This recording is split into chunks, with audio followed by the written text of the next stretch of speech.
Halo, selamat pagi anak-anak sekalian, khususnya yang beragama Katolik. Salam jumpa lagi di hari ini. Ibu harap kalian masih semangat dan kita akan memulai pembelajaran kita hari ini walaupun kita hanya lewat media virtual ini. Hari ini kita akan memulai pembelajaran kita dengan materi yang baru, yaitu terlibat dalam hidup menggereja. Dengan kompetensi dasar yaitu memahami karya Roh Kudus dalam kehidupan menggereja.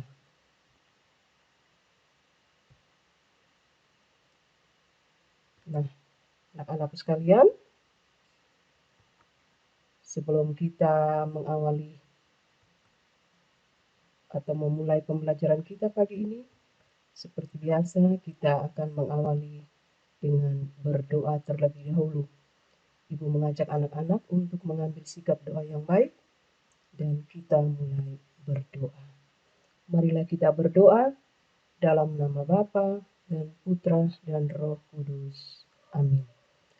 Allah Bapa yang Maha Baik, kami mengucap syukur atas segala kesehatan dan kehidupan yang masih Kau berikan kepada kami. Pada saat ini, kami mau belajar mengenai hidup menggereja. Ajarlah kami ya Bapa melalui guru dan teman-teman, serta berbagai hal di lingkungan kami. Semoga dengan ini kami semakin dekat dan dapat memuliakan Engkau. Demi Kristus pengantara kami. Amin. Dalam nama Bapa dan Putra dan Roh Kudus. Amin.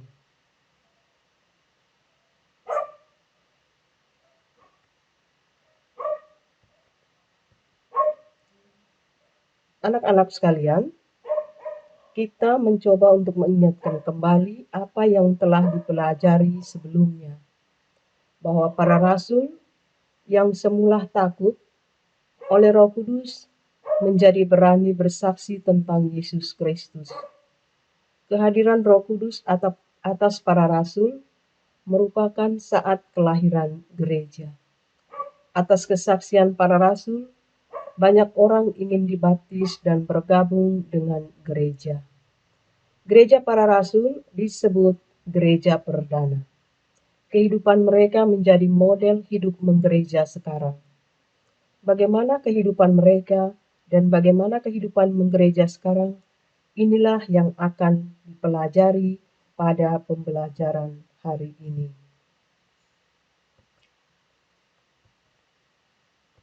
Nah, anak-anak sekalian, adapun tujuan pembelajaran kita yang akan kita capai dalam pembelajaran hari ini, yaitu 1.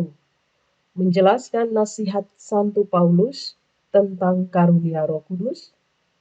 Yang kedua, menjelaskan kisah di dalam kitab suci, Kisah Para Rasul, bab 2 ayat 41 sampai dengan 47.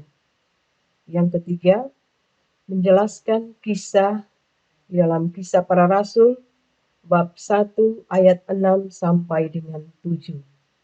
Yang keempat, menjelaskan bidang-bidang hidup menggereja. Dan yang kelima, menjelaskan alasan adanya bidang-bidang hidup menggereja.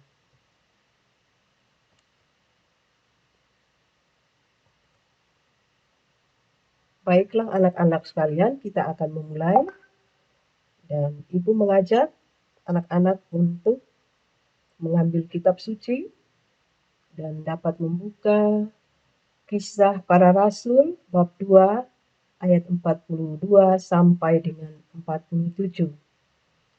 Ibu akan membaca dan anak-anak diharapkan untuk menyimak dan mendengarkannya secara baik. Baiklah, kita memulainya. Kisah Para Rasul bab 2 ayat 42 sampai dengan 47. Mereka bertekun dalam pengajaran para rasul dan dalam persekutuan, dan mereka selalu berkumpul untuk memecahkan roti dan berdoa. Maka ketakutanlah mereka semua, sedang rasul-rasul itu mengadakan banyak mujizat dan tanda. Dan semua orang yang telah menjadi percaya tetap bersatu, dan segala kepunyaan mereka adalah kepunyaan bersama. Dan selalu ada dari mereka yang menjual harta miliknya, lalu membagi-bagikannya kepada semua orang sesuai dengan keperluan masing-masing.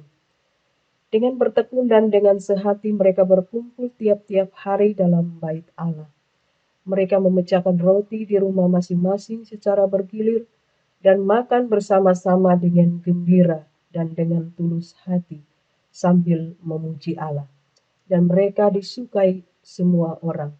Dan tiap-tiap hari Tuhan menambah jumlah mereka dengan orang yang diselamatkan.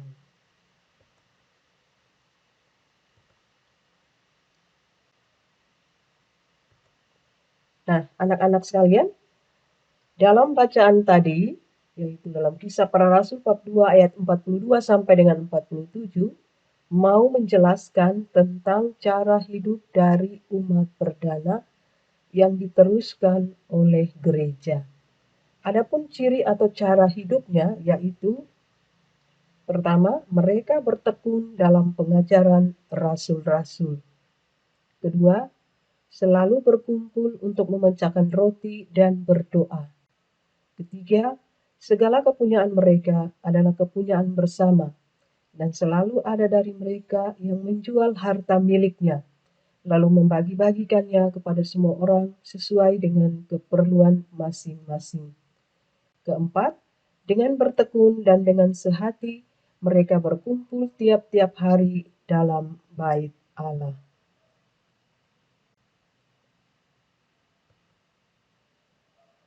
Nah, anak-anak sekalian, itu tadi bacaan yang diambil dari Kisah Para Rasul bab 2 ayat 42 sampai dengan 47.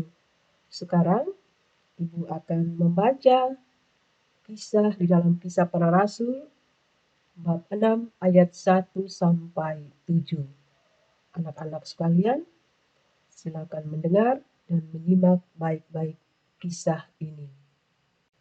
Pada masa itu, ketika jumlah murid makin bertambah, timbullah sungut-sungut di antara orang-orang Yahudi yang berbahasa Yunani terhadap orang-orang Ibrani, karena pembagian kepada janda-janda mereka diabaikan dalam pelayanan sehari-hari.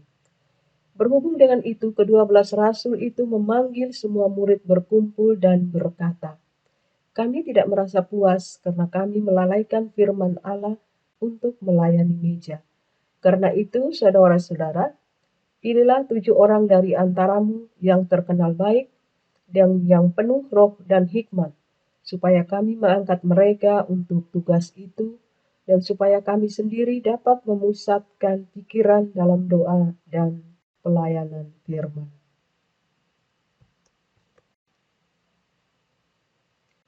Usul itu diterima baik oleh seluruh jemaat, lalu mereka memilih Stefanus, seorang yang penuh iman dan Roh Kudus, dan Filipus, Prokorus, Nikanor, Timon,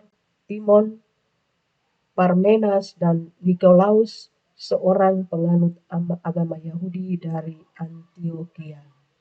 Mereka itu dihadapkan kepada rasul-rasul, lalu rasul-rasul itu pun berdoa dan meletakkan tangan di atas mereka. Firman Allah makin tersebar, dan jumlah murid di Yerusalem makin bertambah banyak. Sejumlah besar imam menyerahkan diri dan percaya.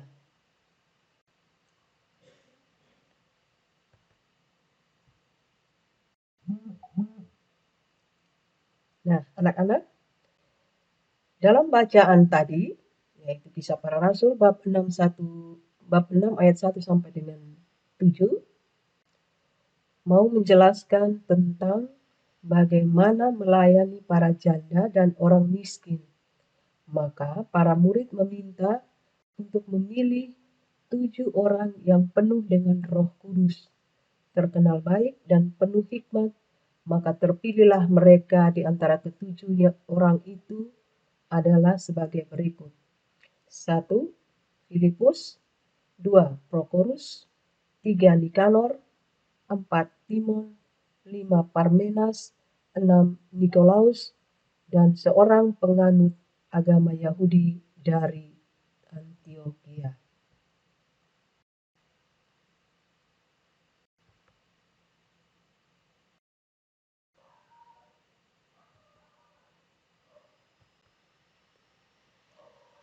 Nah, anak-anak sekalian, berdasarkan Kisah Para Rasul, bab 2 ayat 42 sampai dengan 47, dan Kisah Para Rasul bab 6 ayat 1 sampai dengan 7, hidup menggereja secara mendasar ada 4 lingkup, yakni 1.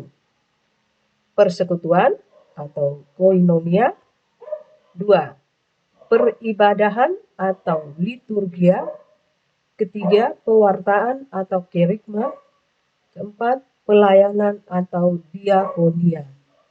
Jadi, hidup menggereja adalah peribadahan atau doa, liturgia, pewartaan atau kerikma, persekutuan, koinonia, dan pelayanan atau diakonia.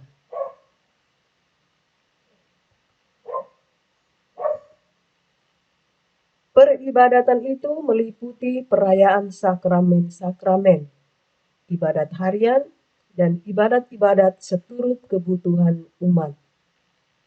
Pewartaan meliputi banyak kegiatan, antara lain persiapan baptis, krisma, pernikahan, mistagogi, evangelisasi, dan sebagainya.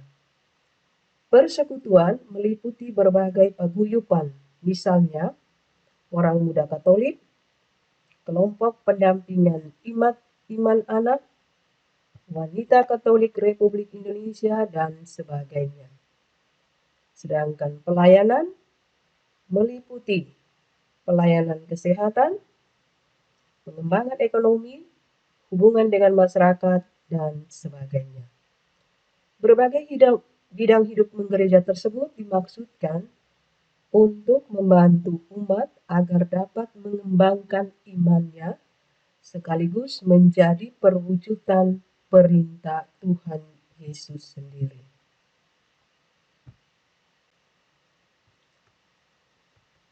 Dengan doa, umat dipersatukan dengan Tuhan dan sesama. Dengan pewartaan, iman umat dibangun dan kebangkitan Tuhan diwartakan kepada semua orang. Dengan pelayanan cinta kasih kepada Tuhan dan juga kepada seluruh umat manusia dan seluruh ciptaan diwujudkan.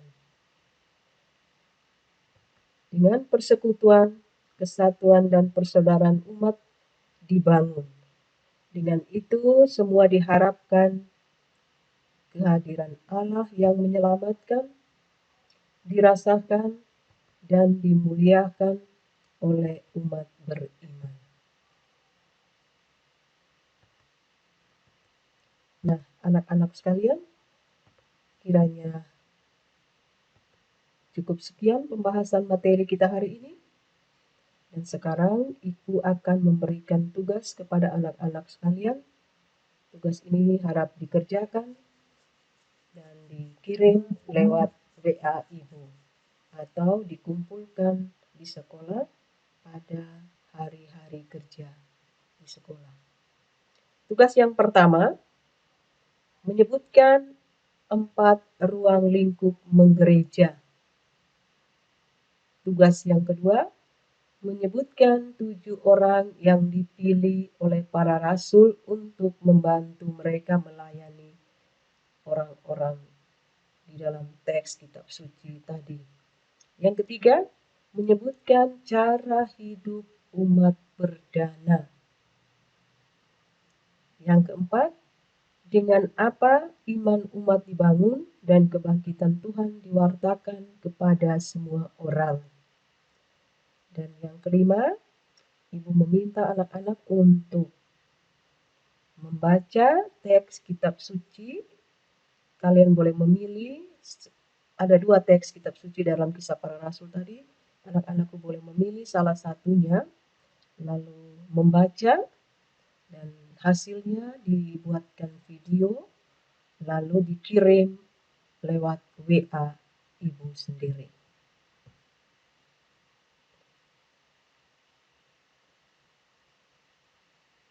Nah, dan yang keenam, anak-anakku sekalian, dengan apa umat dipersatukan dengan Tuhan dan sesama. Baiklah anak-anak sekalian, cukup sekian pembelajaran kita pada hari ini. Sekarang, sebagai akhir dari pembelajaran kita, seperti biasa, kita akan mengakhirinya dengan berdoa. Ibu mengajak kita kembali untuk mengambil sikap doa yang baik. Dalam nama Bapa dan Putra dan Roh Kudus. Amin. Tuhan Allah, kami mengucap syukur karena Engkau telah menyertai kami dalam pembelajaran hari ini. Semoga dengan bantuan Roh Kudus-Mu, kami dapat hidup rukun dan saling menyayangi dan membantu sesuai dengan karunia yang Engkau berikan kepada kami, serta melayani Engkau dalam pelayanan gereja demi Kristus Tuhan kami. Amin. Dalam nama Bapa dan Putra dan Roh Kudus. Amin. Baiklah anak-anak sekalian, hari ini pembelajaran kita sampai di sini. Ibu berharap kalian tetap semangat, ingat jaga kesehatan, tingkatkan imunmu, dan sampai jumpa pada pembelajaran berikutnya. Terima kasih. Tuhan Yesus senantiasa memberkati kita semua. Salve.